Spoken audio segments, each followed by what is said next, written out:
हरे राम राम राम हरे हरे, हरे कृष्ण कृष्ण कृष्ण हरे हरे, हरे राम राम राम हरे हरे, हरे कृष्ण कृष्ण कृष्ण हरे हरे, हरे राम राम राम हरे हरे, हरे कृष्ण कृष्ण कृष्ण हरे हरे, हरे राम राम राम हरे हरे, हरे कृष्ण कृष्ण कृष्ण हरे हरे, हरे राम राम राम हरे हरे, हरे कृष्ण कृष्ण कृष्ण हरे हरे, हरे राम राम राम हरे हरे, हरे कृष्ण कृष्ण कृष्ण हरे हरे, हरे राम राम राम हरे हरे, हरे कृष्ण कृष्ण कृष्ण हरे हरे,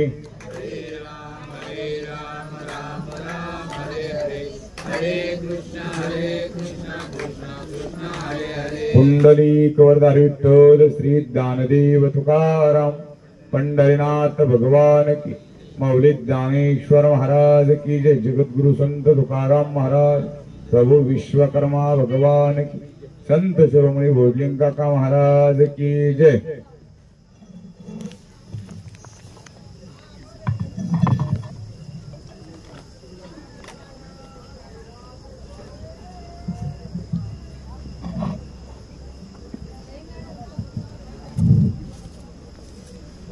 अलंकापुरी पुण्यभूमी पवित्र, तिथे नांदतो ज्ञान राजा सुपात्र, तया ठविता महापुण्य राशी, नमस्कार माझा श्री सद्गुरु ज्ञानेश्वराची। तीर्थराज देहू ही भूमी पवित्र, तिथे नांदतो संत तुकया सुपात्र, तया ठविता महापुण्य राशी, नमस्कार माझा श्री संत तुकयाशी। आज या ठिकाणी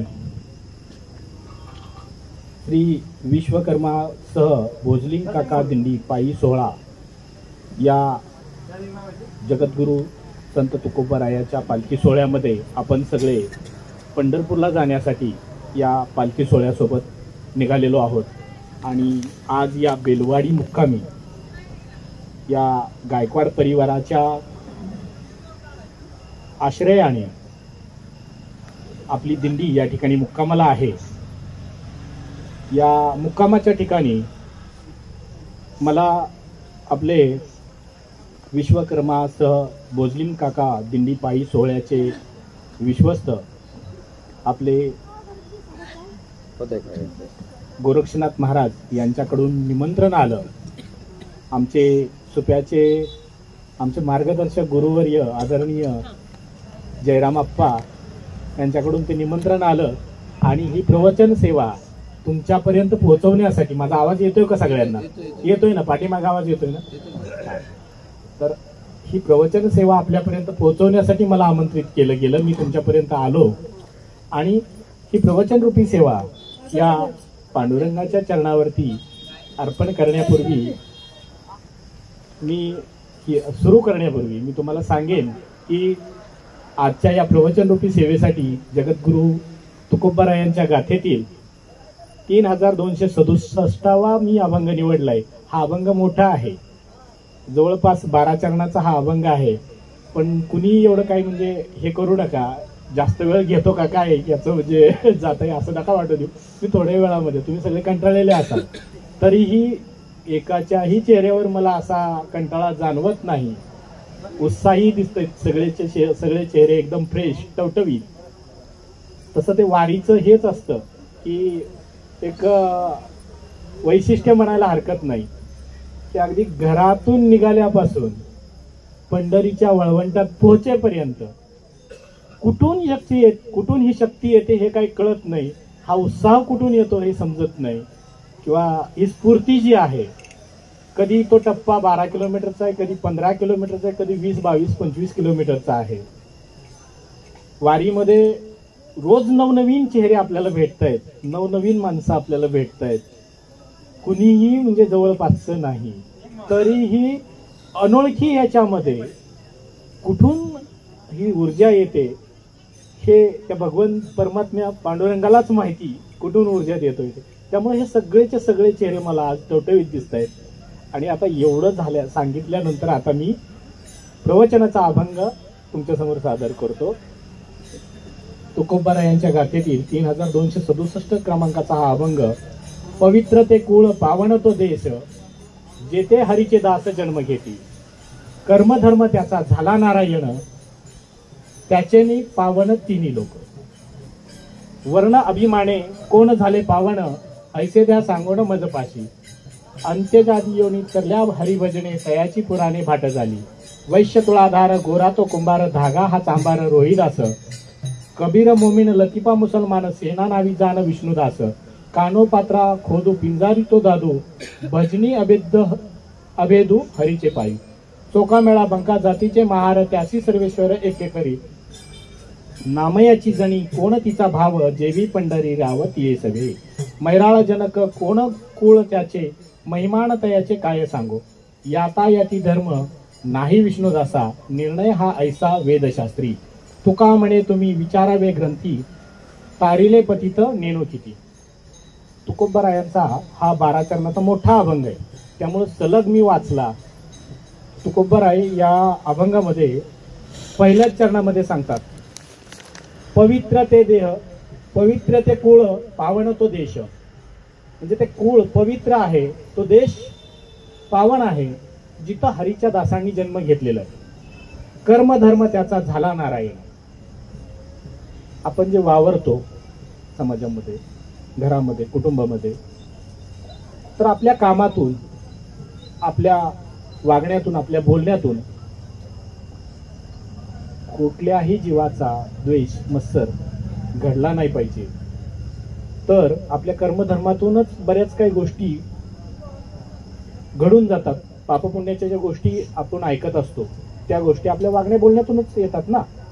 तर कर्मधर्म त्याचा झाला नारायण, त्याचेनी पावन तिन्ही लोक. तुम्ही कसं वागताय याच्यावरती खूप सारं आहे. आपण पंढरपूरच्या वाटेला लागलेलो आहोत, मुखामध्ये नाम आहे, कशाची चिंता आहे का हो आपल्याला. 20-21 दिवस देहभान हरपून आपण ती देहू ते पंढरपूर, आळंदी ते पंढरपूर, आपली ही देहूपासून निघालेली दिंडी पंढरपूर पर्यंत जायला 21-22 दिवसाचा कालावधी जातो. तर एवढ्या दिवसामध्ये कशाचीच चिंता नाहीये. आपण जे काम करतोय त्याच्यामध्ये विठ्ठलाचं नाम घेतोय, आपल्या कामातून आपण देवाची आठवण काढतोय, यातूनच आपली भक्ती देवाला पोहोचते. फक्त भक्तीच पोहोचत नाही तर आपणही कधी आपला नारायण झाला किंवा आपल्याला कधी देवत्व आलं हे समजत नाही. पुढच्या चरणामध्ये तुकोबाराय सांगतात, वर्ण अभिमाने कोण झाले पावन, ऐसे द्या सांगून मजपाशी. तुकोबारायांचा काळ 16व्या शतकामधला आहे. त्या काळामध्ये समाजामध्ये खूप सारी विषमता, जातीची उतरंड इतकी कडक कर्मठ होती की त्यामध्ये मग ते वर्णाचा अभिमान असायचा. सवर्ण, क्षत्रिय, त्याच्यानंतर वैश्य, त्याच्यानंतर शूद्र, आणि त्याच्या खाली मग अंत्यज वगैरे. तर हे जे काही उतरंडी होत्या याच्यामध्ये खूप मोठ्या प्रमाणामध्ये ते पाळलं जायचं. आम्ही सवर्ण आहोत किंवा आम्ही क्षत्रिय आहोत, आम्ही वैश्य आहोत, आम्ही शूद्र. तर ते शूद्रांना तर ते अभिमान नावाची गोष्ट नाही, अंत्यजांना तर कोणी विचारत नाही. तर तुकोबाराय त्या काळामध्ये प्रबोधन करत असताना सांगतायत की या अभंगामध्ये दुसऱ्या चरणामध्ये सांगतायत, वर्ण अभिमाने कोण झाले पावन, ऐसे द्या सांगोण मजपाशी. तिसऱ्या चरणामध्ये पुढे बोलतायत, अंत्यजादी योनी तरल्या हरिभजने, तयांची पुराणे भाट झाली. आता जी मी वर्ण व्यवस्था तुम्हाला सांगितली, सवर्णांपासून अंत्यजापर्यंत, याच्यामध्ये हरिभजनाच्या एकच असं माध्यम आहे की त्यातून भगवंतापर्यंत पोहोचता येते. नामसाधना एकच असं माध्यम आहे असं तुकोबाराय इथं सांगतात. जी पुराणं आहेत ती सुद्धा काय झाली, तुमच्या नामस्मरणाच्या पुढं फिकी पडली, तयांची पुराणे भाट झाली असं तुकोबारायाने इथं सांगायचं. वैश्य तुळाधार गोरा तो कुंभार, धागा हा चांबार रोहिदास. वैश्य जातीतले संत तुळोबा, धागा हा चांबार म्हणजे चर्मकार समाजातले संत रोहिदास आणि पुढं कबीर मोमीन लतिफा मुसलमान यांचं तर अगदी धर्मच बदली आहे हो. कबीर मोमीन लतिफा मुसलमान म्हणजे हे मुस्लिम धर्मातून आले. आता याच्या अगोदर तुळोबा काका असतील किंवा संत रोहिदास असतील ते चर्मकार समाज आपल्या हिंदू धर्मातल्या उपजातीमधून येतात. तर हे लतिफा मोमीन कबीर हे तर अगदी धर्माच्या पलीकडचे आहेत. कबीर मोमीन लतिफा मुसलमान सेना नावी जाणं विष्णुदास म्हणजे सेना नावी आपले संत सेना महाराज त्यांच्याबद्दलही इथं उल्लेख त्यांनी. हे सगळे कोण आहेत? विष्णूचे दास आहेत. पंढरपूरच्या पांडुरंगाचे हे भक्त आहेत. आणि ते कशामुळं ते तिथंपर्यंत पोहोचलेत? फक्त एकच माध्यम आहे, हरिभजन म्हणजे नामस्मरण. पांडुरंगाच्या भजनाच्या माध्यमातून तिथंपर्यंत पोहोचता येते. त्या वर्णाभिमानातून किंवा वर्णाच्या उतरंडीतून वर्णव्यवस्थेच्या तिथंपर्यंत जाता येत नव्हतं. त्याच्यासाठी हा पर्याय संतांनी आपल्याला दिलाय. कशाचा पर्याय दिलाय? नामस्मरणाचा पर्याय दिलेला आहे, हरिभजनाचा पर्याय दिलेला आहे. त्याच्या पुढच्या चरणामध्ये तुकोबराया सांगतात, काणोपात्रा खोदू पिंजारी तो दादू. संत काणोपात्रा माहिती असतील, ऐकून तरी असाल किमान. मंगळवेढ्यामध्ये जो वेश्याचा बाजार होता तिथं जन्म झालेली ती मुलगी, तिथल्या सावकारानं तिच्या आईकडे मागणी केली. ती वयात आली, सुंदर दिसायला लागली. तिच्या आईकडे मागणी केली की बाई ही तुझी, तू नाचणारी बाई आहेस, तुझी ही मुलगी आमच्याकडे सेवेला पाठव. काणोपात्राला ते काही मान्य नव्हतं. काणोपात्रानं काय केलं, रातोरात, आता उद्या सकाळी तिला पाठवायचं आहे सावकाराच्या वाड्यामध्ये, तिनं रातोरात पलायन केलं. आषाढ महिना सुरू होता, दिंडी चाललेली होती, पंढरपूरला पोहोचली. पंढरपूरला निनावी ती राहायला लागली. तिच्यासोबत एक म्हातारी जी पांडुरंगाची भक्त होती, ती दासी होती, तिच्यासोबत ती होती. आणि मग ह्या उठायच्या, वळवटामध्ये राहायच्या, उठायच्या, मंदिरात जायच्या, झाडलोट करायच्या, अभंग गायच्या. एकदा त्या मंगळवेढ्याच्या दामाजी पंताच्या वाड्यातील सावकारानं काय केलं, त्याला माहीत झालं हे असं असं आहे. म्हटलं हे प्रकरण काय माझ्याच्यानं हँडल व्हायचं नाही. त्यानं आदिलशहाच्या सरदाराला कळवलं की बाबा असं असं आहे आणि ती खूप सुंदर मुलगी आहे, आम्ही तुम्हाला भेट देऊ, फक्त तुम्ही तिथून तिला घेऊन जा. आले, वेढा पडला पंढरपूरच्या पांडुरंगाला. अगदी पंढरपुरालाच वेढा पडला. पाटलाला निरोप गेला की मंदिरामध्ये एक काणोपात्रा म्हणून दासी आहे, तिला तुम्ही आमच्या स्वाधीन कराल तर आम्ही वेढा उठू, आम्हाला काहीच नाही पाहिजे दुसरं. काणोपात्राला ती खबर लागली. शिपाई आले, सांगितलं की बाई तुला तिकडं मुजऱ्याला जायचंय आदिलशहाच्या दरबारामध्ये. काणोपात्रा म्हणाली ठीक आहे, असं पण जीव जाणार आहे आणि तसं पण जीव जाणार आहे. तिने विचार केला, म्हटली माझी एक इच्छा आहे की पांडुरंगाच्या समोर मला एक भजन म्हणायचं आहे, अभंग म्हणायचं आहे, आणि तेवढी इच्छा मला पुन्हा, माझा भजन अभंग झालं की मग तुम्ही काय करा, मला घेऊन जा. आणि तिनं त्या शिपायांनी सांगितलं ठीक आहे. ती मंदिरामध्ये आली, भजन सुरू केलं. नको देवराया अंत आता पाहू, प्राण हा सर्वता फुटू पाहे. आणि ते भजन म्हणता म्हणता भजनाच्या शेवटच्या चरणामध्ये अक्षरशः तिनं मंदिरामध्ये जीव सोडला. ही आख्यायिका आहे, ही संत परंपरा आहे. तर वेश्या कुळामधील काणोपात्रा सुद्धा भगवंतमय झाली. आणि ती फक्त कशामुळे झाली? फक्त एकच माध्यम, ते म्हणजे हरिभजन, नामसाधना.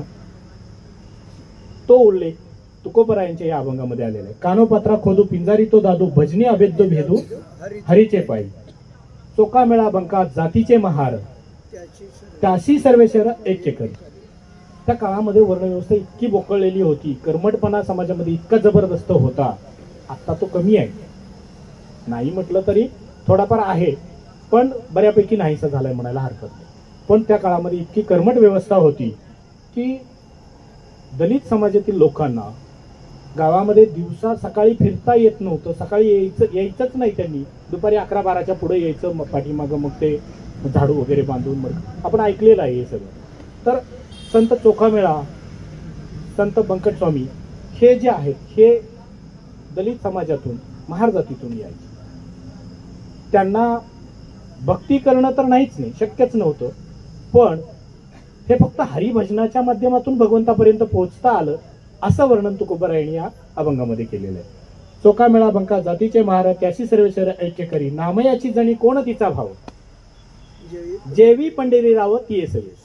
आता जनाबाईंबद्दलही तुम्हाला माहिती असेल. जनाबाई नामदेव महाराजांच्या घरामध्ये धुणं भांडी करणारी दास. 12व्या शतकामध्ये नामदेव महाराजांनी वारकरी संप्रदायाचा स्थापना, ध्वज, पताका पंढरीच्या वाळवंटामध्ये जेव्हा उभा केली, तेव्हा ही जनाबाई यायची, बसायची, ऐकायची. सगळे कीर्तन झाल्यानंतर आपल्या आपल्या घरी निघून जायची. ही तिथंच बसून राहायची. एकदा झालं, दोनदा झालं, 3 एकादशी झाल्यानंतर नामदेव महाराजांना राहवलं नाही, बोलवून घेतलं.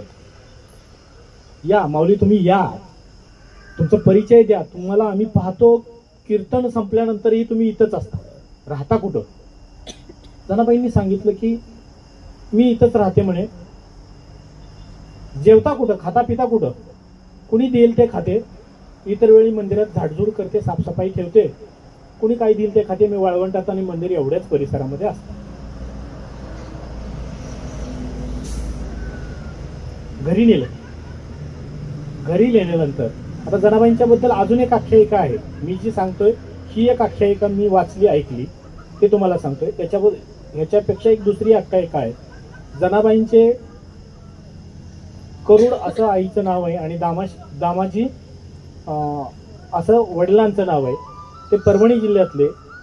त्यांच्या वडिलांना एक दृष्टांत पांडुरंगाने दिला होता की ही तुला मुलगी झाल्यानंतर, त्यांना मुलबाळ होत नव्हतं. पंढरपूरच्या पांडुरंगाला आल्यानंतर त्यांनी नवस केला आणि पहिलं अपत्य पांडुरंगा तुला अर्पण करीन असं सांगितलं होतं.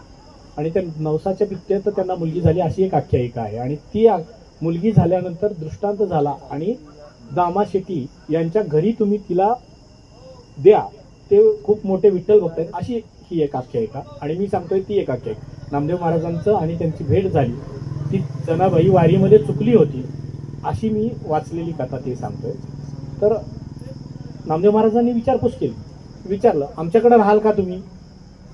जनाबाईला आनंद गगनात मावे ना. सगळ्या जाती धर्माच्या संतांना एकत्र करून पंढरपूरच्या वाळवंटामध्ये वारकरी संप्रदायाचे कीर्तन किंवा संप्रदायाच्या पाया रचणारा नामदेव म्हणजे साक्षात देवच ना. आणि सगळेच प्रश्न सुटत होते ना.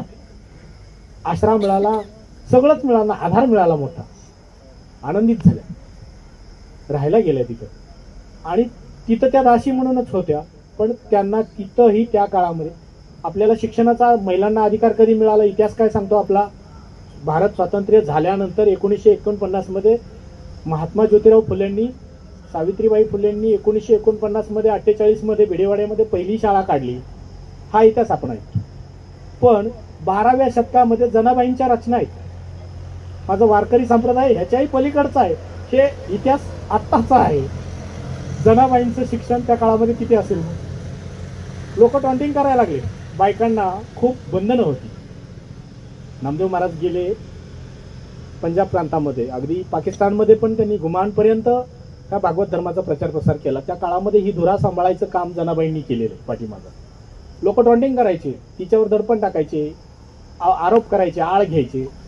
तेव्हा जनाबाईंची एक रचना सांगते की त्यांना टॉन्टिंग झाल्याशिवाय त्यांनी ती रचना केलेली नाही.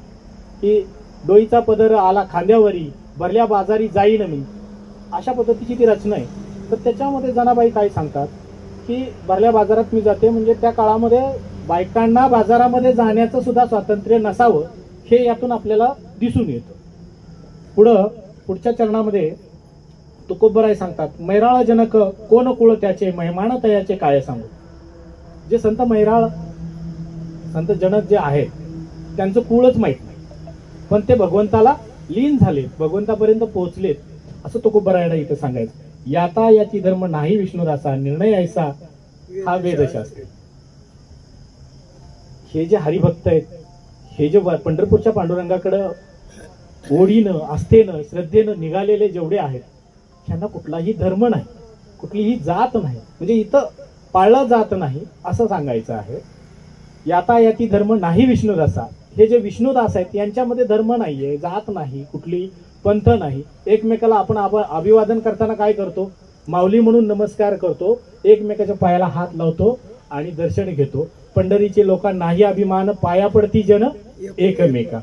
फक्त हे आपल्या वारकरी संप्रदायातच दिसून येतं, दुसऱ्या कुठंही एकमेकाच्या पायाला हात लावून नमस्कार करून माऊली म्हणून दर्शन घेतलं जात नाही. मग तुकोबरायांना हेच सांगायचं, यातायाती धर्म नाही विष्णुदासा, निर्णय आहेसा वेदशास्त्र. वेदशास्त्राचा निर्णय आहे की यातायाती धर्म नाही विष्णुदासा. विष्णुदासाला धर्मच नाही दुसरा मारायची काही गरजच नाही. तुका म्हणे तुम्ही विचारावे ग्रंथी, तारेले पतित नेणोती.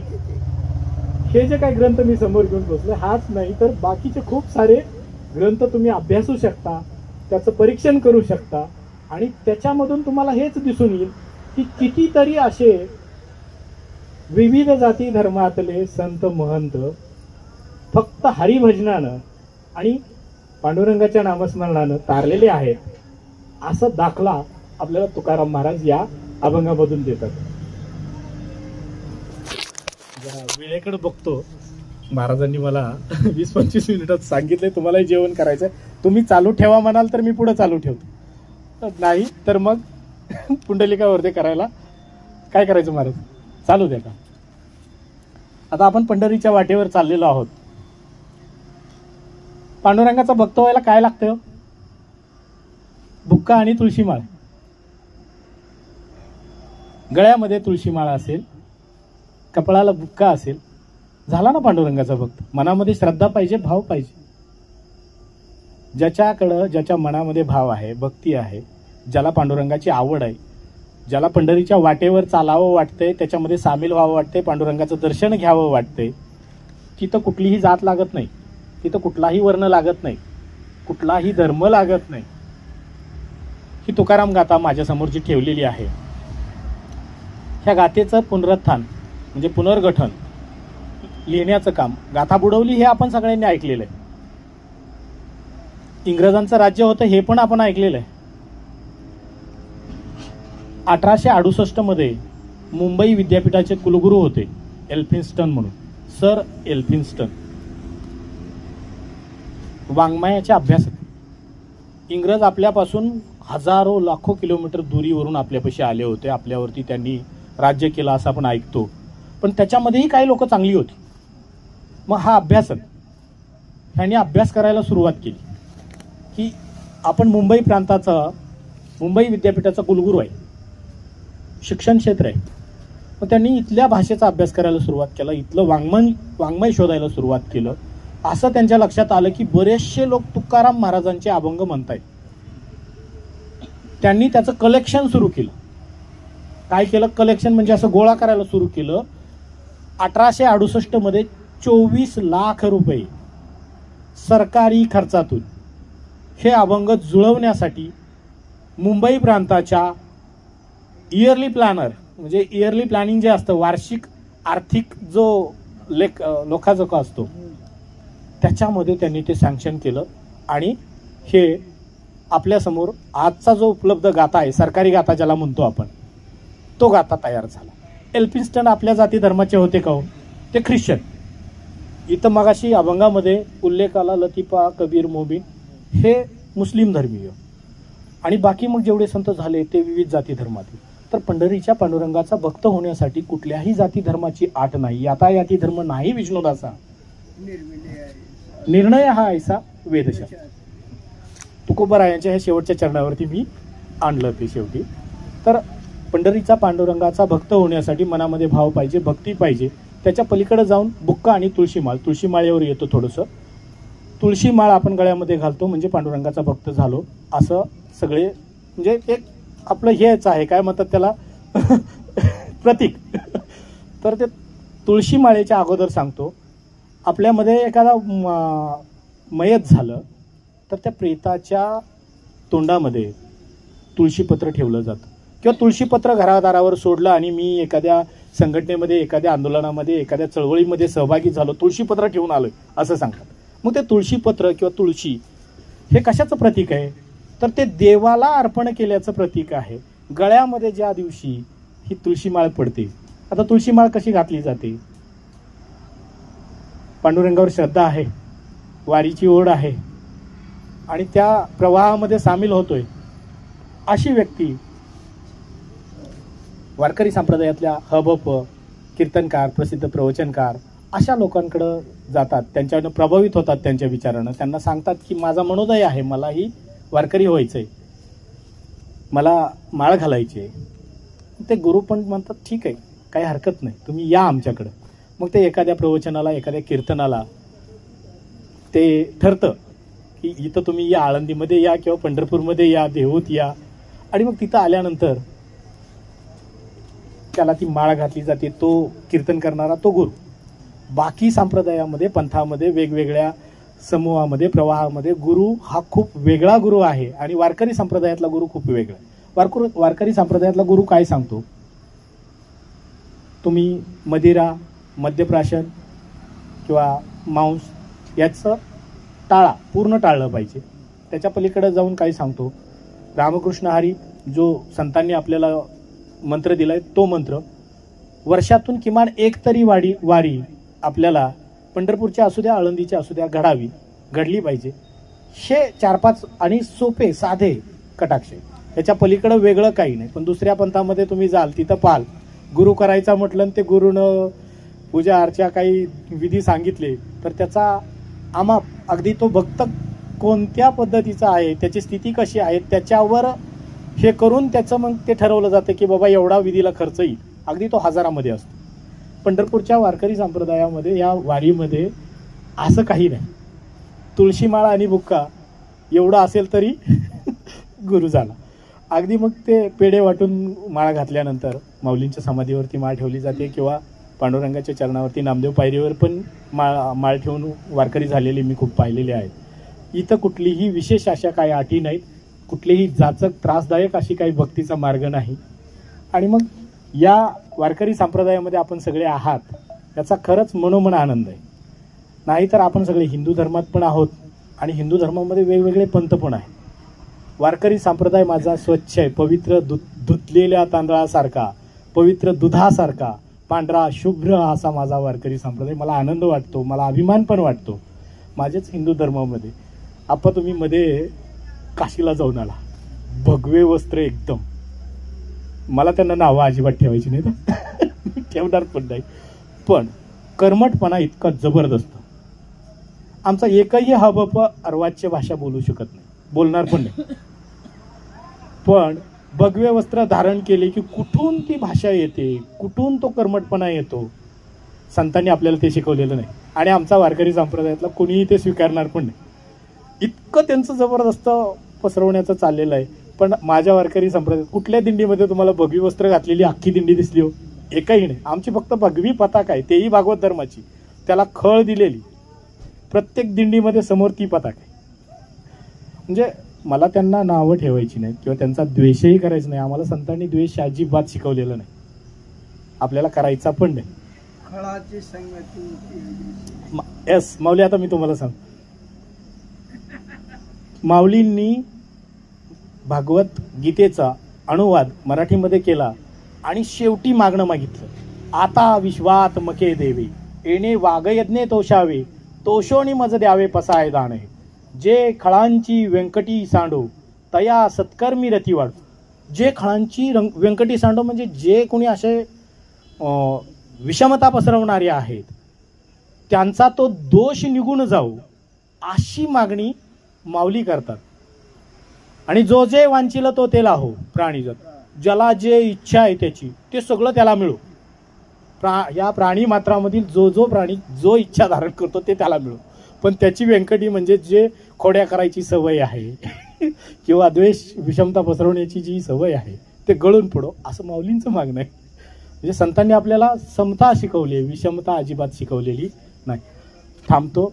बोला पुंडलिका हरी विठ्ठल श्री ज्ञानदेव तुकाराम पंढरीनाथ भगवान की जय. माऊली ईश्वर महाराज की जय. जगद्गुरु संत तुकाराम महाराज की जय.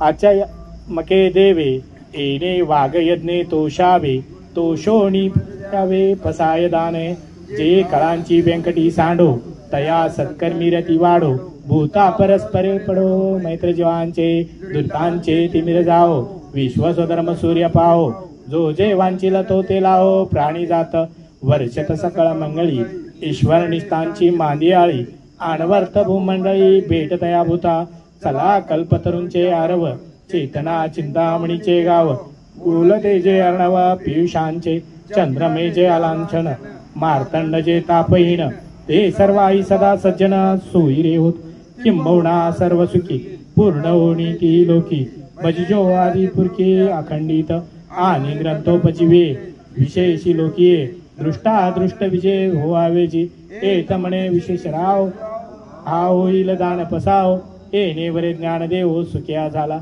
येणेवर ज्ञानदेव सुख्या झाला येणेवर ज्ञानदेव सुख्या झाला.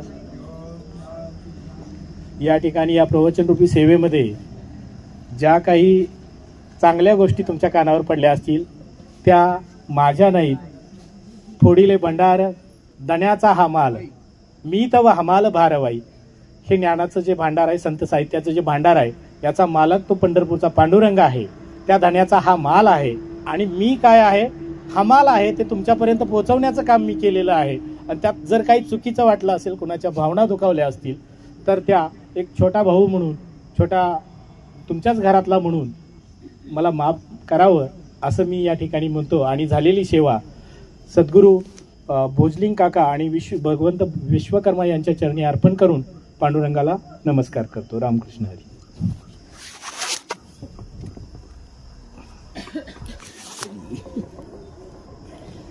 पवित्र ते कोळ पावन तो देश जेथे हरीचे दास जन्मत होते. या संत तुकोबारायांच्या अभंगावर ज्यांनी आपल्याला निरूपण केलं ते हरिभक्त परायण समाधान महाराज देशमुख आपल्याच भागातले. म्हणजे मूळ गाव त्यांचं पंढरपूर जवळ आहे आणि ते राहायला सुद्धा आपल्या भागात. ते एका वारकरी संघटनेचे जिल्हाध्यक्षही आहेत. या क्षेत्रात पदार्पण करण्यापूर्वी त्यांनी देशसेवा केली. लष्कराच्या म्हणजे मिलिटरीच्या माध्यमातून ते काही वर्ष त्यांनी सेवा केली आणि देशसेवेनंतर आता ते आध्यात्मिक सेवेमध्ये आलेले आहेत. त्यांचा तसा परिचय मोठा आहे पण खूप छान चांगलं काम करतात. आणि एक देशसेवा करणारा माणूस अध्यात्म सेवा करतो ही आणखीन खूप एक आगळी वेगळी त्यांची जमेची बाजू आहे. ते येताना या ठिकाणी आजची जी सेवा होती ती त्यांना ती सेवा करण्यासाठी ते अगदी आपल्या बारामतीत इकडे तिथपर्यंत आले. या ठिकाणी अत्यंत खूप छान अत्यंत कमी वेळेत ती सेवा त्यांनी सादर केली. याबद्दल विश्वकर्मा सह भोजलिंग काका पायी दिंडी सोहळ्याच्या वतीने त्यांचे मनपूर्वक हार्दिक आभार व्यक्त करतो आणि आपल्या दिंडीच्या माध्यमातून वतीने त्यांचा श्रीफळ देऊन आपण त्यांचा सत्कार करण्यात येत आहे. तर हरिभक्त परायण आपल्या दिंडीमध्ये यंदाच सहभागी झालेले आणि आपले ज्येष्ठ कीर्तनकार संजय महाराज दीक्षित यांचे ते बंधू गुरुबंधू राजवळ काका यांनी त्यांना श्रीफळ द्यावं अशी मी त्यांना विनंती करतो.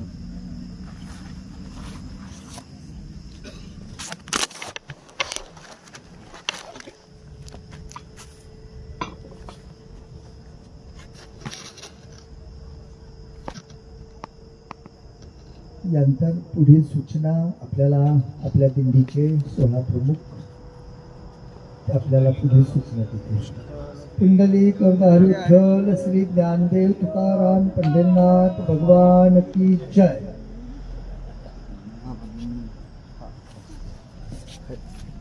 धन्यवाद महाराज. धन्यवाद अप्पा.